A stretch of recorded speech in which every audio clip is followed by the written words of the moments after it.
سلام سلام، اليوم غنشارك معكم هاد الكيكة اللي جات طالعة ومشرفة. نوريكم الطريقة كيفاش تجيكم مفشفشة وعلى هاد الطريقة بالضبط.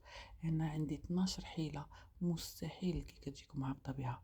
أول حيلة اللي هي البيض، درجة الحرارة ديالو خاصها تكون درجة حرارة المطبخ، ما يكونوش في الثلاجة. هنايا غنديرو 5 البيضات فانية. غادي نديرو هنايا كاس ديال السنيدة وغنطربو البيض.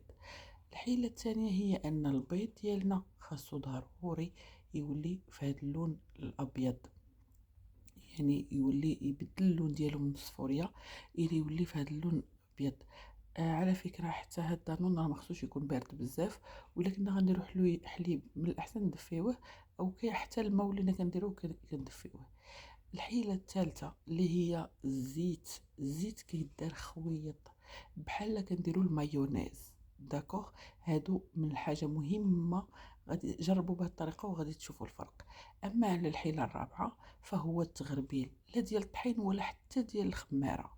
هنايا كندير 3 ديال الكيسان هما الاولين ديال الطحين، كنسبقهم وكنخلي كاس هو بحال اللي شفتوه راه هو مليها في التالي. هذاك الكاس التالي كنشوفوا على حسب الخليط وعلى حسب امتصاص الطحين لهذاك الطحين اللي كنكونوا ديجا درنا، دوك 3 الكيسان اللي كنكونوا درنا.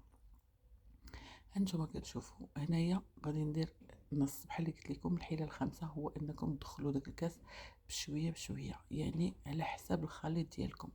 هانتوما هنايا اللي مهم واللي مهم هانتوما كتشوفوا انايا مازال كنخلط وكنحاول ندخل الهواء بحال اللي كتشوفوا، كنهز من التحت للفوق وانا غادا. المهم اون فوا كيبدا الكيكه ديالنا كنهزو الخيط وكيبقى خيط واحد وما كيتقطعش، كنعرفوا بان الكيكه ديالنا صافي موجوده. هذاك هو القوام اللي خاصنا. هانتوما شفتوا كنهزها خيط واحد، كتولي ضروري غتقطع في التالي، ولكن يعني في لا ماجوريتي ديال ديك الهزه كتكون كلها غدا وحده هابطه. هانتوما شفتوا.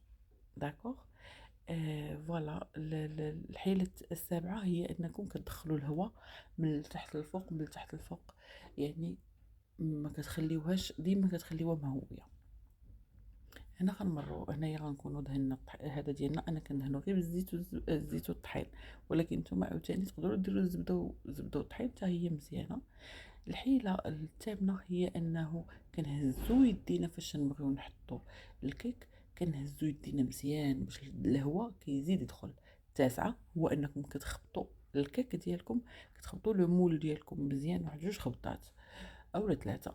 هنايا الحيله العاشره هو هاد العويد، كتحاولوا تدخلوه لداخل بحركات دائريه باش لا كانت شي فقاعات ولا شي حاجه اللي لداخل غادي تحاول تخرج بتزيد تهوي لو كيك. والحيله رقم 11 او 11 ياك، غادي تشدوا داك العود نيت هو وغادي دوزوه بحركه دائريه بحال كنفرقوا به الكيك، كنخليوها تزيد تحل.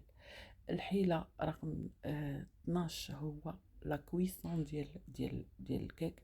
ضروري تكون على درجه حراره 160 درجه، والمده 40 دقيقه، او ما بين 35 و 40 دقيقه. الفران بيان سور ديما يكون مسخن قبل على درجه حراره 160 نيت، وغنشعلو الفوق والتحت. انتما كتشوفوا الكيك ديالي جا رائع واكثر من رائع. هاد لا كريم اللي شفتو غنبارطاجيها معكم في اخر الفيديو باش ما نكون خبيت عليكم حتى شي حاجه. هانتوما شفتوها، هانتوما ها هو الظريف. غادي نوريكم حتى يعني القوام ديالو واش هو الاستيك وزوين على مزويناتو. نتمنى يعجبكم وما تبخلوش عليا باللايكات.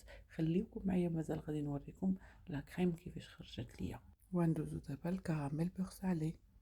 بالنسبه للا كريم انا هذه الطريقه ديالي، نتمنى تعجبكم. هانتوما خديت كاس ديال السنيده، خليته كيطيب في العافيه، من الاحسن العافيه ما تكونش مجهده. درت معلقه ديال الزبده، شويه ديال الملح، رز معلقه الملحه، ودرت دانون مسوس، يعني حك ديال دانون مسوس كامل درتو فيه. داكوغ. هادشي كله يكون محطوط حداك باش دمانيغ الكراميل ما يتحرق ليكش. اللوز كذلك انا من الاحسن كان خصني نحمرو، انا ما حمرتوش في هذه، ولكن من الاحسن كان خصني نحمرو، نتوما حمروه.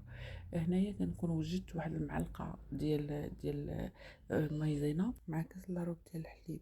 هادو اون فوا كترمي اللوز كترمي عليه بحال هكا. الا نفرض ما كنتيش ديجا موجدها طفي وعاد عاودي شعلي. داكوغ. هانتيا ها هي هنايا لاصوص ديالي موجوده.